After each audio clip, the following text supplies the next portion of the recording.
একটা সত্যি কথা বলবো তোমায়, আমি কখনোই কোনোভাবেই কোনো মূল্যেই তোমায় হারাতে চাই না আমার জীবন থেকে।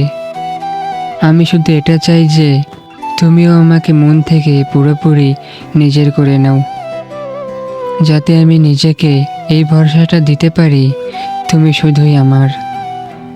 সবাই ছেড়ে গেলেও তুমি আমাকে ছেড়ে যাবে না। তারপর পুরো পৃথিবীর সঙ্গে তোমার জন্য আমি লড়াই করে নিব। পৃথিবীর সমস্ত বাধাকে অতিক্রম করে তোমার পাশে এসে দাঁড়াবো। তোমার দুটো হাত শক্ত করে ধরে সব সময় তোমায় আগলে রাখবো।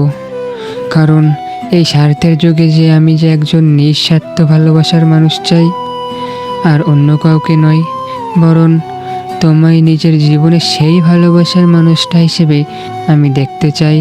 সেই সারাটি জীবন, সেই সারাটি ক্ষণ।